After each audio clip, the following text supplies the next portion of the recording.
Hello there, this is Claire Boscott and welcome to my mystery shopping expert interview.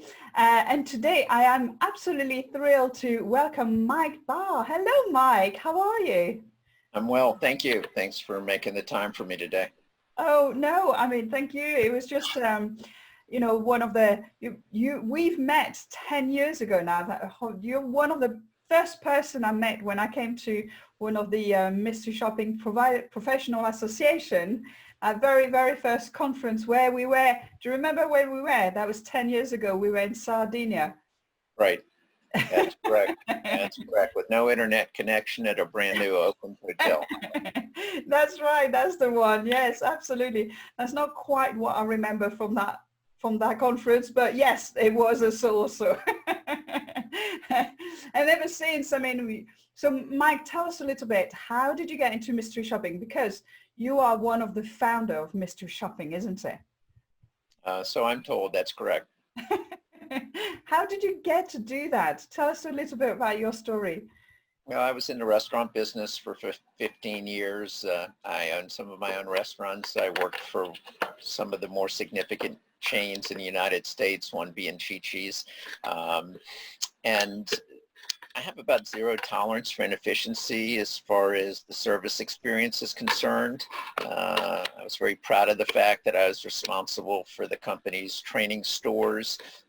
We were one of the first stores to implement integrity testing as far as the bars were concerned, but the process was very cumbersome at the time. I had to find a private detective agency to do an integrity shop.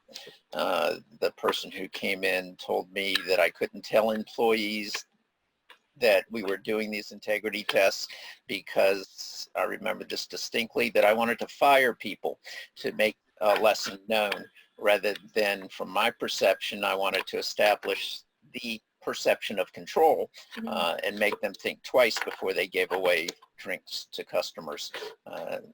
But it just rubbed me the wrong way, the way the whole process worked. And when we saw how it didn't work, because this was in a restaurant that served margaritas, and the private detective who came in there ordered a scotch. He was the oldest customer at the bar, and it just didn't make sense the way it was done. Shortly after, I began to realize that there was an opportunity to create new and different ways for integrity testing, where employees understood that these programs would be established and get people thinking about, should I do this or shouldn't I do this? You spend a lot of money to recruit employees. You don't want to turn them over. You want to motivate them to do the right things.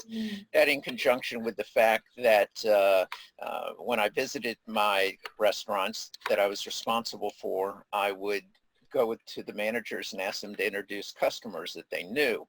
And if they couldn't take me to at least 3 tables in the dining room and introduce me to customers they knew, then I knew that we weren't talking to our customers. And what better way to get feedback as to what's working and what's not? You have a new server, we have a new entree, we have a new chef. You know, those are the kind of things you need feedback on. And if we're not talking to our customers and they're not comfortable in talking to us, then we really don't know what's going on. So it really made me understand there was an opportunity to create a new business model, and that in fact was the Mystery Customer Program.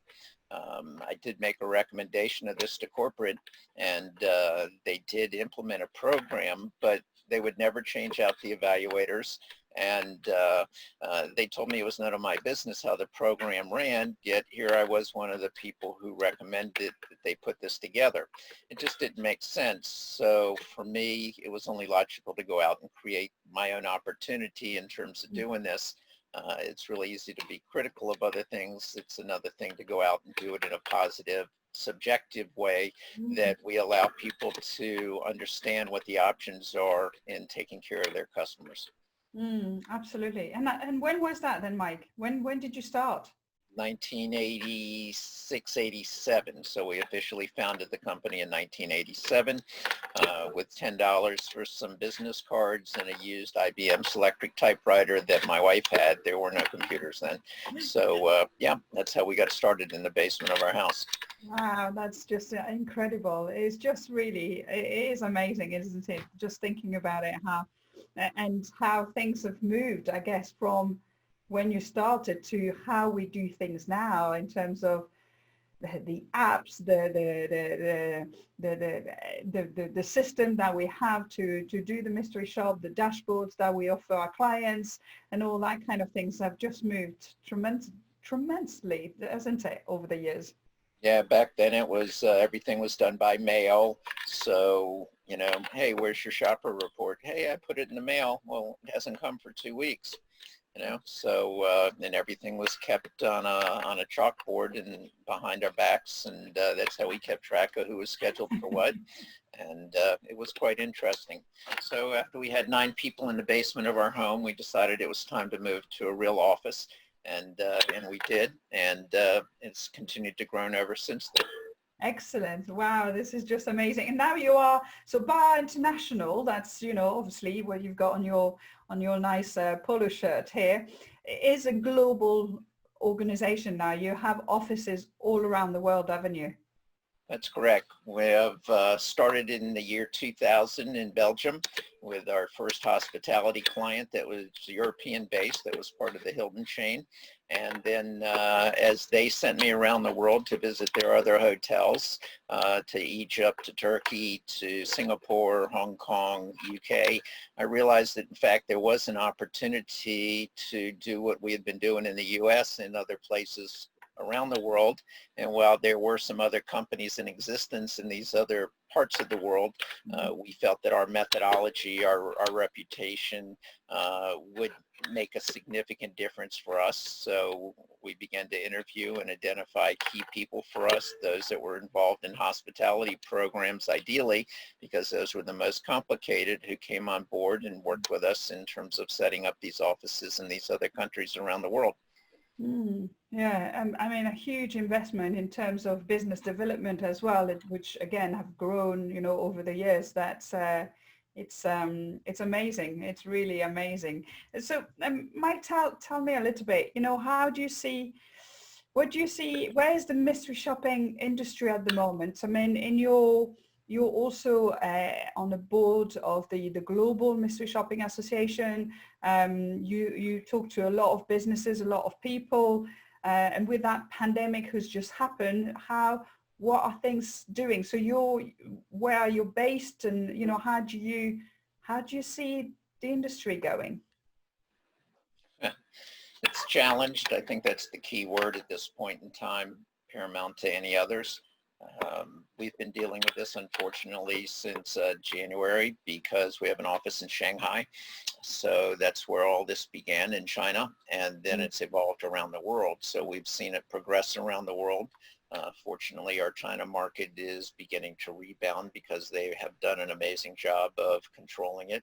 Of course, with different governments, different ways to control populations' actions, but certainly they've controlled the virus, and businesses returning to the new normal, which is everybody's a little more cautious, everyone wears masks, etc. Europe is also beginning to return to, again, what I call the new normal.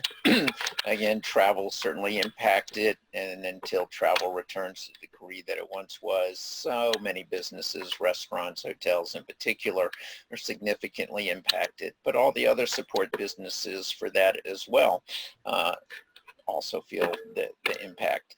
Back to school now here in Northern Virginia. I'm based right outside of Washington, D.C.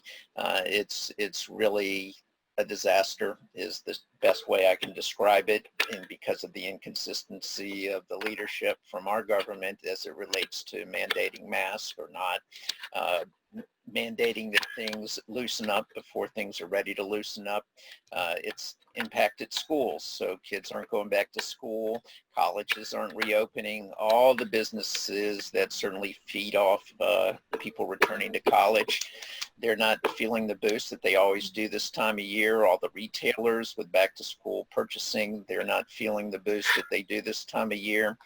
With so many sports locked down, major football teams, sportswear. I was in a sports store the other day, and there was just tons and tons of inventory stacked up as far as the sports teams because they're not in play. So the ramifications of this virus have been global, and certainly most significant not only in the U.S., so we also have offices in Brazil, in South America, and Chile. And again, because of the lack of consistency of managing the process, their businesses also continue to remain devastated by things that have occurred. So our industry is certainly in a traumatic place at this point in time. It's yeah, I mean, it's who could have ever imagine how the effect of this virus that has had on our world is quite incredible. And I guess the organizations, the businesses themselves, they're all firefighting themselves. So, you know, we're service providers to those organizations, and everybody's firefighting at the moment to try to keep their business open. And, you know, I think it's you see how they're taking on, you know, the what all the help that from the outside that could be helping the businesses is just being completely stopped as well, because they're trying to reorganize and readapt to what they're doing in the first place, which is quite difficult well, it's difficult for everybody, isn't it? You're absolutely right. You're absolutely right. Yeah. And so do you think, I mean, in terms of mystery shopping, if we didn't have the pandemic right here, right now at the moment, we obviously, we've got a passion for it. Why do you think mystery shopping is such a great tool for companies to actually utilize in their business? Well, that's evolving as well. Once upon a time, mystery shopping was 95% of what we did. That's changed now. It's maybe only 55, 60% as far as our services that we provide. We've expanded into customer experience surveys, not so much the in-person, but whether it be the stands as people leave in terms of pushing one or two buttons to confirm that they were satisfied with the experience or not, would they recommend, was there any key issue that needed to be addressed. Social media obviously is a key way that people communicate their satisfaction or frustrations in terms of the experience that they had within a business environment.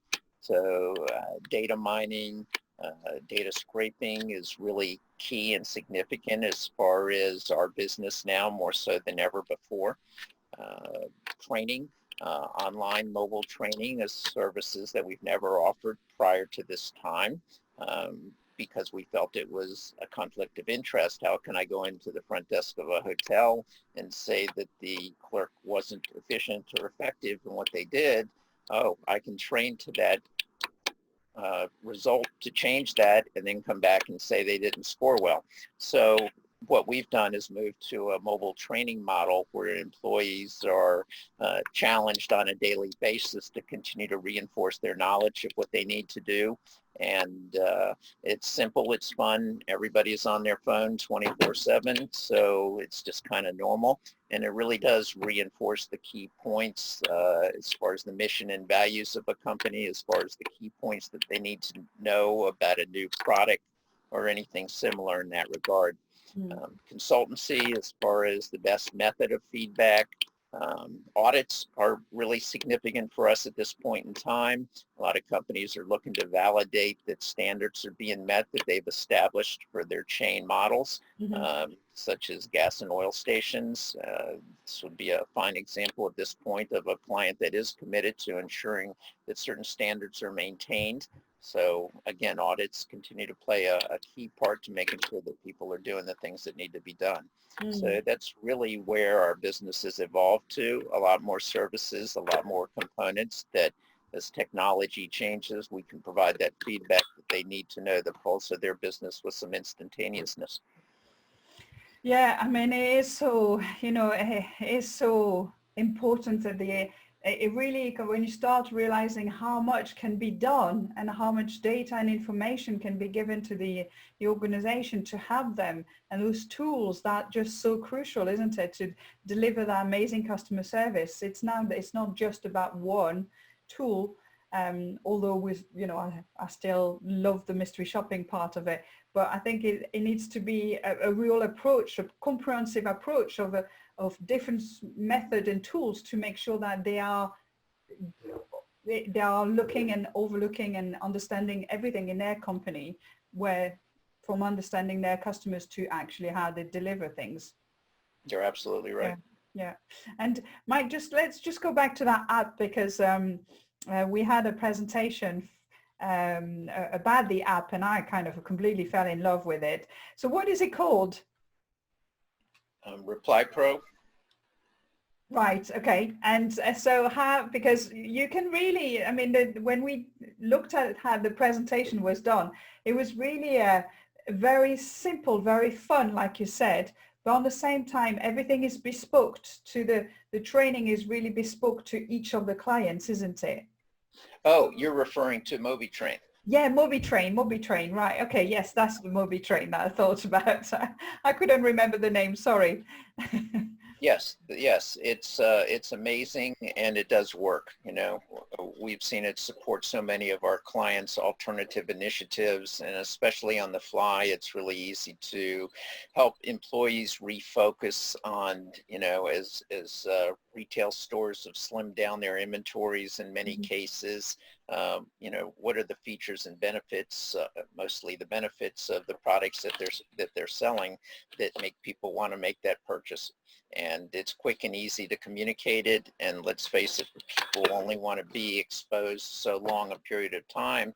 So let's get the information they need to them as promptly as possible so they can get in and out and feel comfortable with the purchases that they make. So MobiTrain is definitively the answer in that regard. Yeah, absolutely. And with the training being in such a short kind of time for organization, having it on the mobile and having it on the go kind of things, it's a perfect way to kind of mix it and bring it and being more engaging for the employees rather than sit in a classroom for 3 hours and listen to somebody kind of doing a training. It's more engaging, isn't it? Correct. Yeah. It's much more to the point, and let's face it, people's attention span is not 3 hours any longer. No, definitely. Well, Mike, this is just really amazing. I really appreciate your time today. If anybody wants to contact you, you've got a big kind of global website that they can go to, and then they could find all sorts of information from there.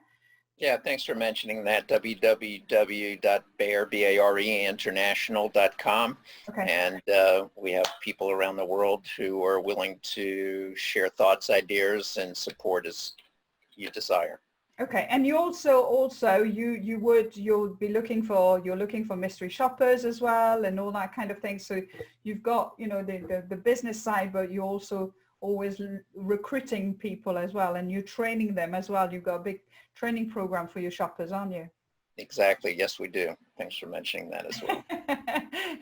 No, that's super cool. Well, thank you so much, Mike. I really appreciate you joining me today, and I look forward to seeing you not in person this year, but hopefully we'll be back next year and we can see each other again very soon. Thanks That's so all much for now. Thank you. Well, Thank you, Mike. bye-bye. Bye. Bye-bye.